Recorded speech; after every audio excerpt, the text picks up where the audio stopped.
We have the creator of what is the world's first quantum computer in person here from Burnaby, BC. These are really big deals. They come in at about $15 or $20 million a piece. Something like that. And have been bought by major American research corporations. That's correct. So quantum computing is a very technical subject, and I'm not going to talk a lot about the specific details, of which I'm glad you're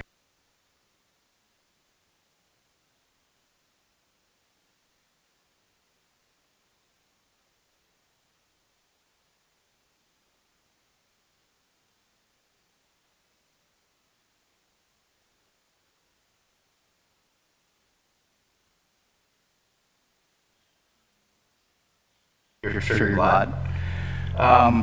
But I'm going to try to give you an idea about what the kind of thing is that we build and why people are so excited about it. But I'm going to wrap that story in another story. How many of you have children? Let's see. So it's almost everybody. So I have 3 children. The youngest is 4. The oldest is 8. And they're very different. But they share one thing in common. And the parents in the audience may, I suspect, have noticed the same thing. Each of my children has fixated on a particular stuffed animal as being their special friend or toy. And in particular, my middle son, James, absolutely loves this little guy called Bear, which is the picture that I'm showing up here. Bear was a limited release Thai Beanie Baby, and there aren't very many of them that were made of his particular form. And one Christmas, I decided that it would be insurance policy to go and try to buy some more just in case something happened to Bear. So I went on the internet and did a search, and I was only able to locate 2 others that were for sale, and I bought both of them. So now he has 3 of these little guys. But the reason that it occurred to me that this might be a good place to start is a conversation that I had with him last week.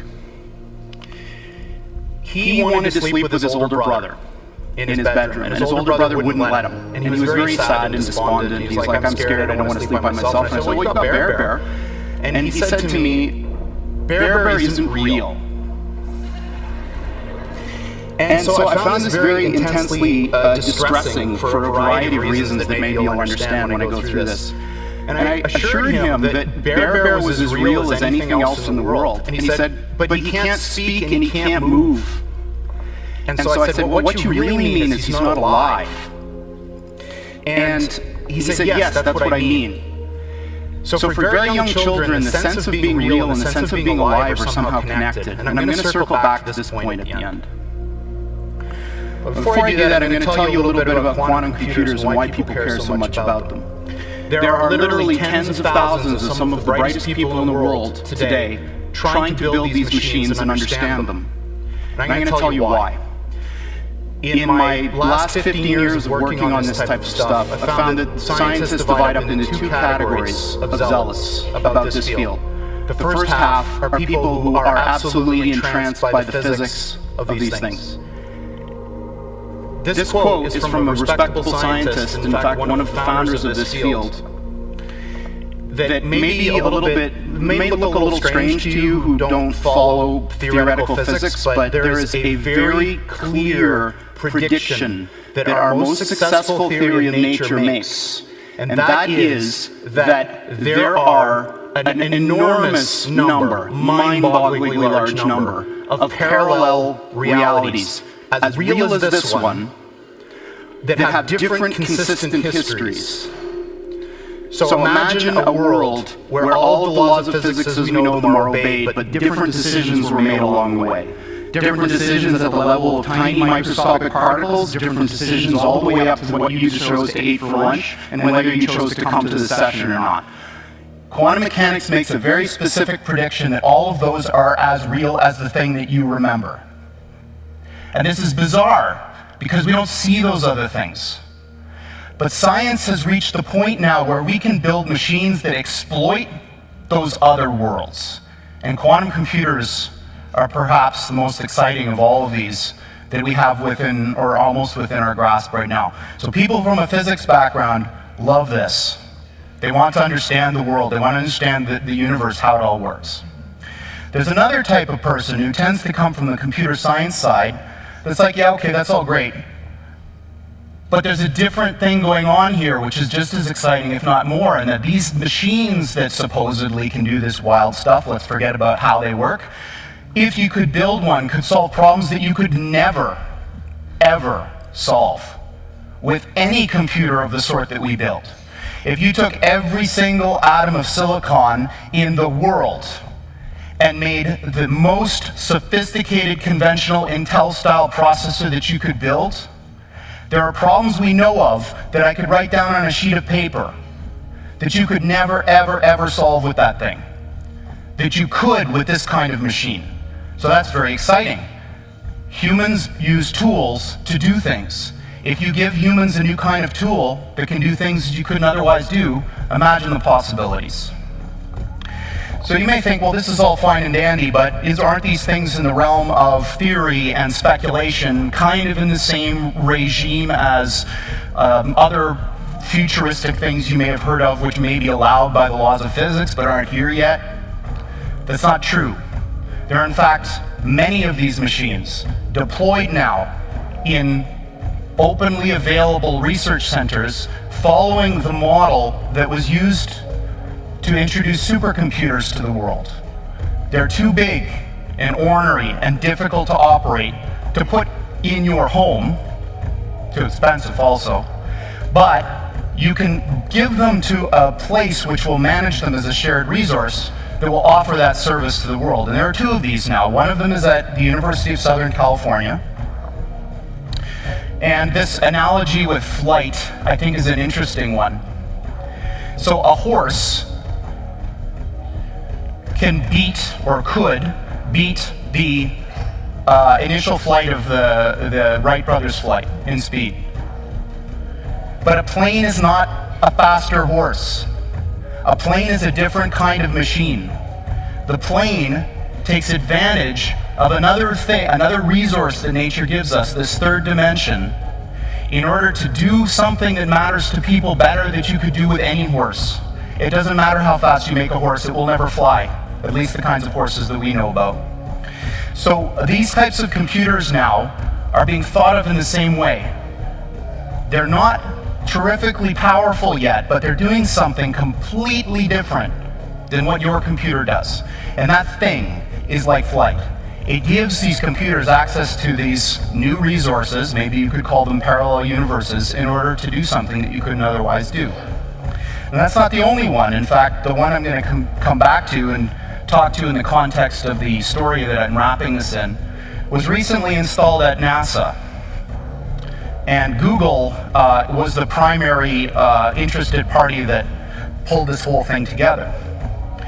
And this one is really exciting to me, because what they're going to do is apply this machine to an area that I think is fundamentally important. It's the crux of our future as humans, and that's, can we build machines like us? So building machines like us might be possible. I certainly believe it is. I might be wrong. But what I do know is that the types of approaches that people are taking now to build intelligent machines benefit immensely from what this machine that we've built does best.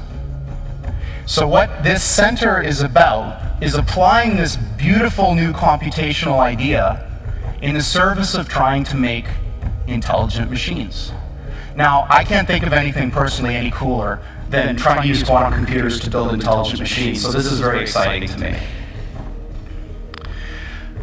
Steve Jurvetson has been a long-time friend and investor in the company, and for those of you who don't know him, he's a Silicon Valley investor who's probably the smartest VC that I know of, and certainly the one that's the most attuned to technological trends. He's on the board of SpaceX, Tesla, Synthetic Genomics, which is Craig Venture's company is trying to build artificial life, and D-Wave, and that's it. And this is a particularly poetic way of framing the difference between the machines we build and conventional computers. This is what they look like. There are two of them. These are from our lab in Burnaby, in British Columbia. From the outside, they look like giant black monoliths, big metal boxes, about 10 feet on the side, 12 feet tall. And they are powered, they have a fridge inside them, a refrigerator that cools these chips to almost absolute zero. Just a wisp, a fraction of a degree above absolute zero. Hundreds of times colder than interstellar space. Amongst the coldest and most isolated and extreme conditions that humans have ever been able to engineer. These fridges, interestingly enough, which are called pulse tube dilution refrigerators, have a thing called a pulse tube, which emits a sound roughly once per second, which sounds eerily like a heartbeat. So if you have the opportunity to stand next to one of these machines, it is an awe-inspiring thing, at least for me. It feels like an altar to an alien god. They really are impressive machines. At the heart of this big box is a tiny chip about the size of your thumbnail. And on this chip resides all of the wonder and magic that makes this thing go. I'm not going to describe in any mathematical detail how it all works, but let me give you an analogy. In quantum mechanics, there's this concept that a thing can exist in two states which are mutually exclusive at the same time, quote unquote. So I'm using those words because the English language was developed before we had concepts to describe what these things actually are doing. But I'm going to give you a roundabout way of understanding this. Imagine that there really are parallel universes out there, and now imagine you have two that are exactly identical in every respect, all the way out to the horizon as far as we can see, down to the last little atomic detail of every single thing, with only one difference. And that's the value of a little thing called a qubit on this chip, contraction of quantum bit. And that qubit is very much like a bit or a transistor in a conventional computer. It has two distinct physical states, which we call 0 and 1 for bit. In a conventional computer, these are mutually exclusive. That device is either one or the other, never anything else. In a quantum computer, that device can be in this strange situation where these two parallel universes have a nexus, a point in space where they overlap. And when you increase the number of these devices, every time you add one of these qubits, you double the number of these parallel universes that you have access to, until such or a transistor in a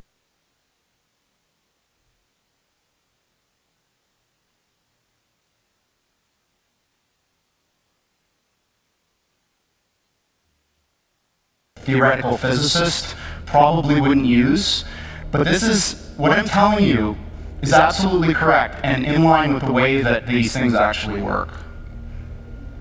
We've been doing this for some time now, and in fact we have our own version of Moore's Law. The doubling of the number of these qubits on the chip has happened once a year for the past 9 years. So for the last 9 years, every year the number of these qubit devices has doubled, and it will continue to do so. As a point of reference in terms of how fast these things are, in one generation of chip, the one from the system that was installed at USC to the one that Google and NASA have now, the speed of the device went up by almost 500,000. This is the kind of progress that you're going to see with these types of machines going forward. And 500,000 sounds like an abstract number, but I put up a little mental comparison here to see what 5,000 really means. 500,000 is a big number. Getting weird with the Mandela effect. All right, so now I'm getting into the last part of my talk where I'm going to make some predictions, some dangerous predictions. So predictions are very dangerous for a variety of reasons.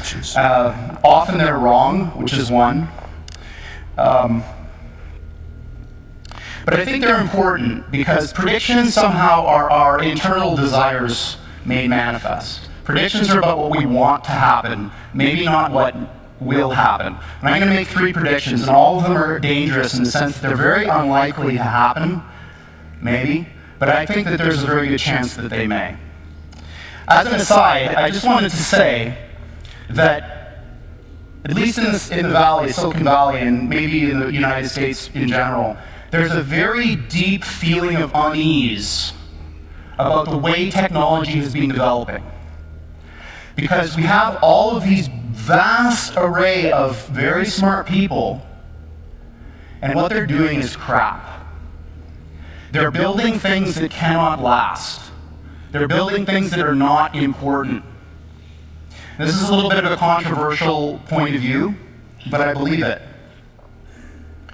But I think that the reason for this is it's low-hanging fruit. The two main major fucking Computers haven't been developments in our world around for a long right now. time. Things that have been happening. And I think that what's going to happen is that Fucking as people get supercomputer more comfortable with computers, and the fucking the hydrogen attention will flyers that turn we from the have. Twitters and the Facebooks to very important things. We have 3 hydrogen So here's my flyers in the first United prediction. States that we don't even I'm going fucking to know about. predict that by 5 years, NASA will have found an Earth-like planet So we're saying with by Earth-like 2020, atmosphere and we're water saying on by it, 2018. and serious people will start discussing We've how we already get found there. that. So his first predictions come true. And by the way, they're going to use one of our machines to help do this.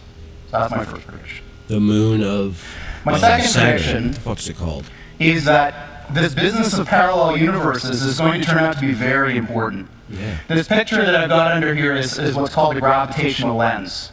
When Einstein proposed his general theory of relativity, it came with a bunch of experiments that you could use to test it. And one of them was that if there was a point of light very far away and a galaxy in the middle, that galaxy should bend the light, and you should see a ring. And this was eventually observed. And I think what's going to happen is somebody is going to come up with an experiment to test this reality of these things. And we're going to be able to do so. My third prediction that I'm going to end on is the most important of all. I believe that humanity is on the cusp Imagine a world of the most important technological, where computers can societal, do everything we can do. revolutions ever occurred. And that's when we got to the point where the machines that we build Why would we want outpace to us build in every respect. a machine that I don't mean that they're better calculators. I don't mean that they're better at searching. I mean everything.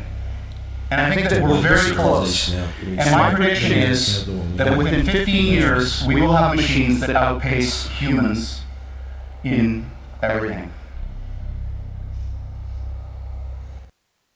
Alright, now I'm going to be talking with a friend I have who's one of the smartest people I know.